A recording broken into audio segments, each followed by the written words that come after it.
আসসালামু আলাইকুম রহমতুল্লাহ বরকাত। সম্মানিত দেশবাসী, আমি cancer specialist doctor S M Sarwar. বিশেষ করে আপনারা জানেন যে সারা ওয়ার্ল্ডের ডাক্তারদের বক্তব্য হলো ক্যান্সার, কিডনি, তেলাসমি, এই চারটি রোগ হলো মরণবিধি।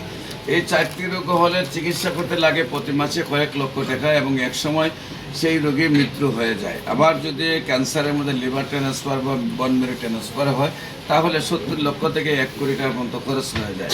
একদিকে পরিবারটিও অর্থনৈতিকভাবে ধ্বংস হয়ে যায়, অন্যদিকে রোগীটিও মারা যায়। সারা ওয়ার্ল্ডের কোনো ডাক্তারের প্রমাণ নেই যে 50টা ক্যান্সার রোগী সুস্থ হয়েছে, তার কোনো প্রমাণ কোথাও নেই। সবাই বলেন যে এটি মরণবিধি, চিকিৎসা করতে করতে মারা যাবে। কিন্তু আল্লাহর অশেষ রহমতে আপনারা যে ক্যান্সার গবেষক অধ্যক্ষ doctor S M Sarwar YouTube, Facebook, Google, টিকটকে সার্চ করেন, 5,500-এর ঊর্ধ্বে রোগীর সাক্ষাৎকার পাবেন যারা সুন্দরভাবে সুস্থ হয়েছে। বিশেষ করে আমি বলবো যে ক্যান্সার হলে আনসার নেই সেই কথার কোনো ভিত্তি নেই। ক্যান্সার সম্পূর্ণরূপে সুস্থ হয়। একসময় আমরা বলেছিলাম যক্কা হলে রক্ষা নেই, আজ সেই কথার কোনো ভিত্তি নেই। একসময় আমরা বলেছি টাইফয়েড হলে কোনো না কোনো অঙ্গ চলে যাবে, সেটারও কোনো এখন ভিত্তি নেই। একসময় বলেছি আমরা ডায়রিয়া হলে গ্রামের পর গ্রাম মানুষ মারা যাবে, একসময় বসন্ত হলে সমস্ত শরীর পচে যাবে, আর সেইগুলি কোনো ভিত্তি নেই, সম্পূর্ণরূপে সুস্থ হয়। আমরা এখন বলে থাকি ক্যান্সার, কিডনি, তেলাসমি, এইডস রোগ, সেটাও ভিত্তি নেই, মরণবিধি নয়, সম্পূর্ণরূপে সুস্থ হয়। বিশেষ করে আপনাদের সামনে একজন ক্যান্সার রোগী সুস্থ, আপনাদের সাথে পরিচয় করে দিচ্ছে। আপনার নাম? মোসাম্মদ নাজমা আক্তার। আপনার গ্রামের বাড়ি? কিশোরগঞ্জ। আপনার এই বাবার নাম? মোস্তমিয়া। মায়ের নাম? স্বামীর নাম? মোবারক। আপনার সাথে আছেন আপনার স্বামী, আপনার নাম? মোবারক হোসেন। আপনার পিতার নাম? সেলিম। মায়ের নাম? গ্রাম? করিমগঞ্জ, কিশোরগঞ্জ। গ্রামের নাম কি? গ্রামের নাম হচ্ছে কিরাটন বিলপাড়া। কিরাটন বিলপাড়া। Post office? করিমগঞ্জ। করিমগঞ্জ। থানা? থানা করিমগঞ্জ। করিমগঞ্জ। জেলা? জেলা কিশোরগঞ্জ। কিশোরগঞ্জ। আচ্ছা, আপনার ওয়াইফের কি হয়েছিল, কিভাবে কোথায় চিকিৎসা করেছেন এবং কিভাবে সুস্থ হয়েছে?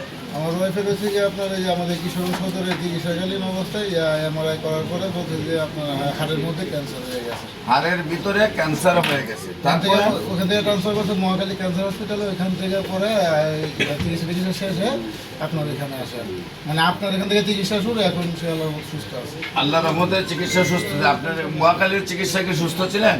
না, মহাখালী চিকিৎসা মহাখালীর চিকিৎসায় সুস্থ হন নাই। এর আগে যে চিকিৎসা করেন সেইখানেও সুস্থ হন নাই। আমাদের চিকিৎসা কয় মাসে সুস্থ হয়েছে? 4 মাস। সম্মানিত দেশবাসী, 4 মাস চিকিৎসায় আল্লাহর অশেষ রহমতে যিনি মহাখালীর চিকিৎসা করে সুস্থ হন নাই, ওনার এলাকাতে চিকিৎসা করে সুস্থ হন নাই, আল্লাহর অশেষ রহমতে 4 মাস চিকিৎসায় আমাদের কাছে সম্পূর্ণরূপে সুস্থ হয়েছেন।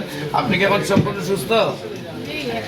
আচ্ছা, আপনারা যারা ওনার ভিডিওটি দেখছেন, আপনারা যারা এলাকার ওনার বাড়িতে গিয়ে দেখে আসবেন, পাশাপাশি ওনার জন্য দোয়া করবেন, উনি যেন আজীবন সুন্দরভাবে সুস্থ থাকেন।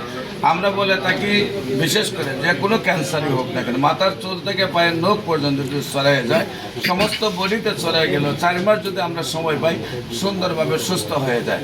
বিশেষ করে যে কোনো প্রয়োজনে ক্যান্সার, কিডনি, তেলাসমিয়া, এইডস, এই রোগগুলির চিকিৎসার জন্য যে কোনো প্রয়োজনে স্ক্রিনে দেওয়া নম্বরে যোগাযোগ করবেন। আর বিশেষ করে অনেকে মনে হয় শুধু আমি ক্যান্সারের চিকিৎসা করি, শুধু তাই নয়, মাথার চুল থেকে পায়ের নখ পর্যন্ত যতগুলো রোগ হয় প্রত্যেকটা রোগীর আমরা চিকিৎসা করে থাকি। এখানে আমার সাথে বিশেষ করে MBBS ডাক্তার রয়েছেন, BSMS ডাক্তারও রয়েছেন, DSMS ডাক্তারও রয়েছেন। বিশেষ করে আমার পাশে ডাক্তার আরিফ সারা বাংলাদেশের মধ্যে প্রথম স্থান অধিকার করেছে, বোর্ডে স্ট্যান্ড করেছে। সেও আমার সাথে রোগী দেখে, বিশেষ করে আমার সাথে ডাক্তার সাজিদুল ইসলামী ফাউন্ডেশনের প্রধান ডাক্তার হিসাবে এবং বাইতুল মোকাররমের প্রধান শাখায় সে বসে, তারা আমার সাথে আছেন আপনাদের জন্য সর্বশ্রেষ্ঠ সেবা দেওয়ার জন্য। আমরা বাংলাদেশের সর্বশ্রেষ্ঠ ডাক্তারগুলিকে নিয়ে আপনাদের সেবা দিয়ে থাকি। যে কোনো প্রয়োজনে স্ক্রিনে দেওয়া নম্বরে যোগাযোগ করার জন্য আহ্বান জানাচ্ছি। সবাইকে ধন্যবাদ। আসসালামু আলাইকুম রহমতুল্লাহ।